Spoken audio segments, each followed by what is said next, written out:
Esa es la entrevista de Héctor Mata, un periodista peruano que vivió durante el terrorismo de los 80s y 90s.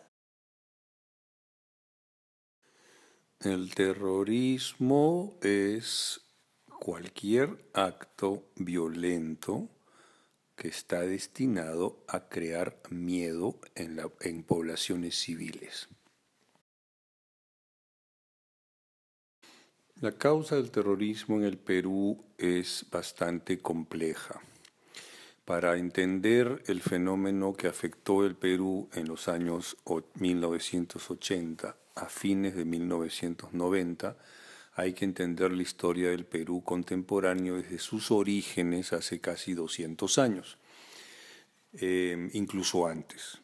En términos generales podríamos decir que el Perú existió o se construyó en dos velocidades y en realidad se construyó favoreciendo a una cierta población en desmedro de la otra. Y por la otra quiero decir una gran mayoría de indígenas peruanos que vivieron siempre relegados del proyecto político del Perú republicano. Las condiciones sobre las cuales estos campesinos o esta gente indígena se desarrollan viene de opresión y de pobreza, viene no solamente del Perú republicano, pero también desde la época de la colonia. Por lo tanto, siempre ha habido un sentimiento por parte de estas poblaciones desprotegidas de marginalidad y de pobreza. Han habido intentos sucesivos de cambiar esta situación, han habido revueltas campesinas en la época de la conquista española, han habido otro tipo de revueltas durante varios años, pero estas revueltas, o una de estas revueltas, se cuaja durante la década del 70 y los 80 y explota en los 80 y realmente casi subvierte la situación política del país en los 90. Y la situación fundamentalmente es causada por una gran población marginada, una gran población desprotegida, una gran población que vive en la pobreza, y este fue el caldo de cultivo para que viniera un ideólogo que con ideas revolucionarias obtuviera el apoyo de la mayoría de esta población. Me afectó de varias maneras. La primera es, como yo era periodista, fue una época muy intensa de trabajo. Eh, mm, Mi trabajo consistía pues en fotografía periodística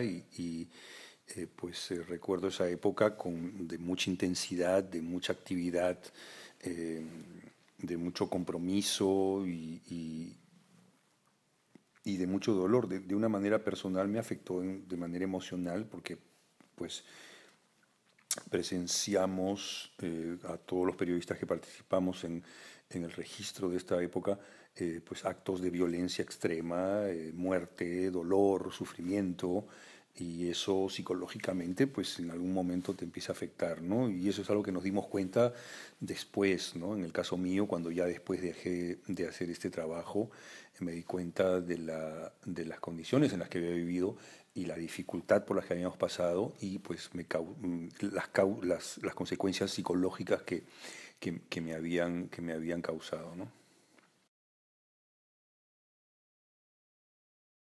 Muchas memorias, muchas anécdotas, pero entre ellas pues hay momentos eh, que son que significan pues cambios históricos, ¿no? Me acuerdo haber ido a la selva para hacer un trabajo de investigación sobre las guerrillas que trabajaban en la selva. Me acuerdo cuando el grupo de Sendero Luminoso pone una bomba en la calle Tarata, que era a 50 metros de donde yo vivía, y destrozan mi casa. Me acuerdo cuando capturan a Abimael Guzmán, esa fue la última foto que hice antes de irme de Perú. Eh, pero hay muchos otros recuerdos, etcétera, de gente que pasó, gente con la que viví, gente que entrevisté, gente que fotografié.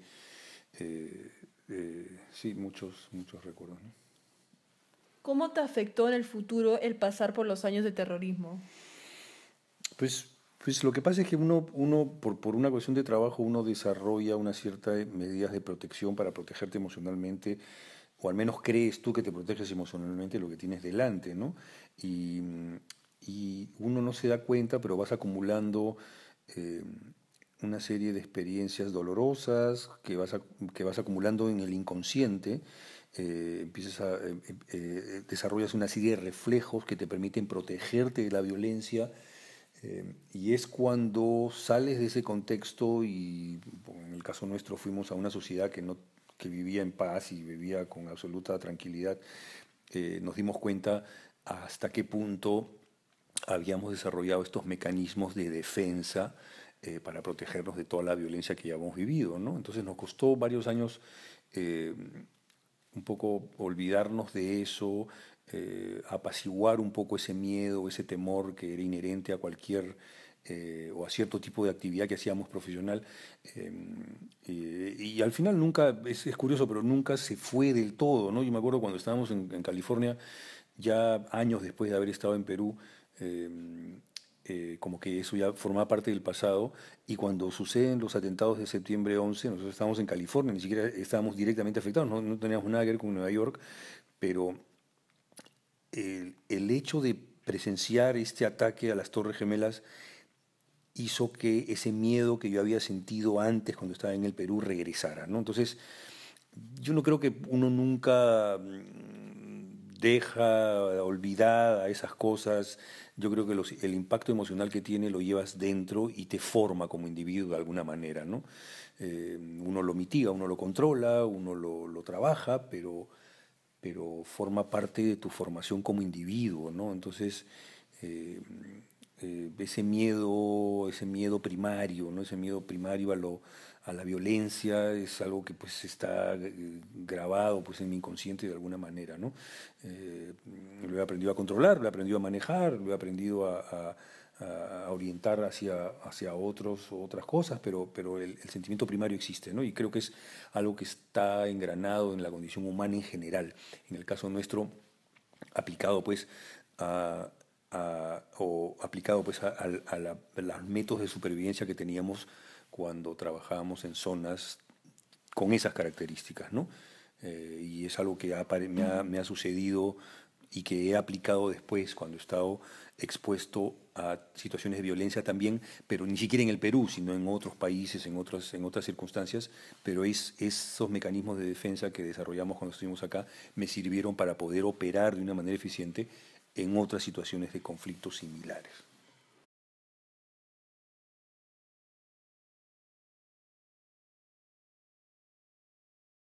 En ese momento yo estaba en Rusia y yo lo vi todo por televisión. Yo estaba mudándome, si no me equivoco, a Los Ángeles y me llamaron por teléfono de la agencia para la que trabajaba para ver si me interesaba ir a Perú a apoyar a los otros colegas que estaban trabajando aquí, porque fue una toma de rehenes que duró muchos meses y habían rotaciones de equipos que iban y venían. Y a mí me sugirieron, porque era peruano y porque tenía la experiencia de este tipo de trabajo, me dijeron que viniera. Al final no pude porque estaba en plena mudanza, si no me equivoco, y presencié todo desde la televisión rusa en Moscú.